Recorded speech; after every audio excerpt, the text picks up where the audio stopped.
technology because it's so massively available.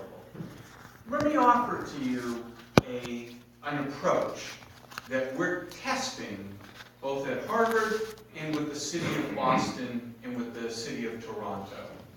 And the issue we're grappling with is autonomous vehicles. So these are, I was talking to you before about the cars that drive by themselves. This is real. And Uber and Lyft and GM and Nissan and Toyota and Kia have all put real money into creating this capability. If you are a policymaker, right now, you have two choices. Either you engage right now, even though you don't know exactly what the technology is going to look like, and try and help shape policy, or you say, well, wait. Most governments will say we'll wait. And when they do, they will have the exact same instance that you have. Where you described in Indonesia, the internet was capable, but what the regulation didn't support. Smartphones were capable, regulation didn't support. So here is the approach we're taking. We are running policy scrums. Do we have any rugby players in the room? Americans love to talk about using analogs with sports. That's why. A scrum, rugby is a team sport, fairly aggressive and violent, but you really have to recognize that there are directly competing interests in rugby, but you also have to be a team, and you want to have fun. So with these scrums, what we're doing is we're bringing in three types of stakeholders.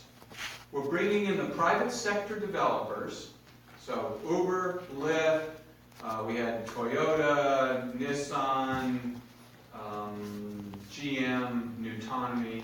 So the private sector that are doing the stuff, the AVs.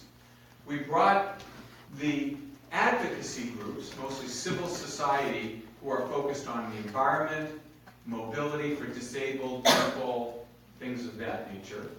And then the actual regulators, the city or state regulators. And what we've done is we've said, let's imagine some different scenarios.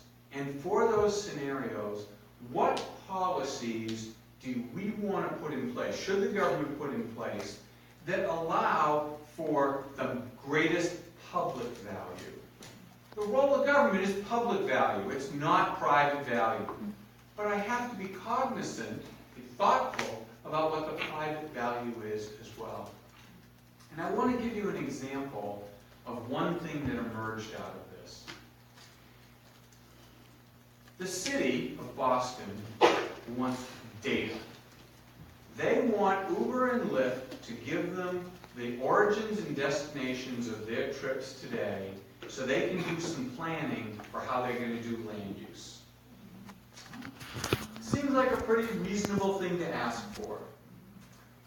We had the policy lead for Lyft, which is just like Uber, it's just a competitor of Uber, in the room.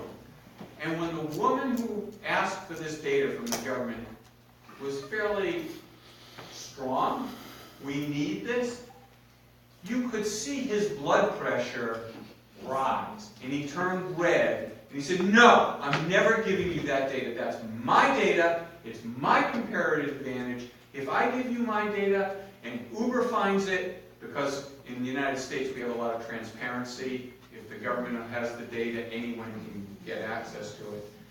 And so for 30 minutes, these two are going back and forth, just butting heads. With some good facilitation, after a little while, things calmed down, and they asked the right question.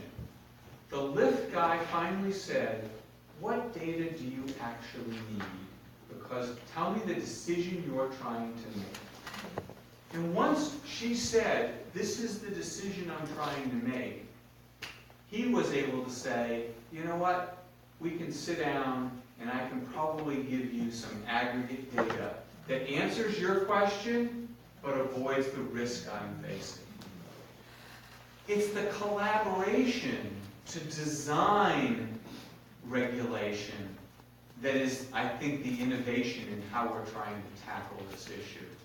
And it's applicable not just to AVs, but to any regulatory issue you're facing. If you do it sequentially, where the government says, this is what I think I want to do, and if you don't get the advocacy groups and the private sector all having a single conversation, all you do is just butt heads and you don't make progress. So that's one strategy. Another question.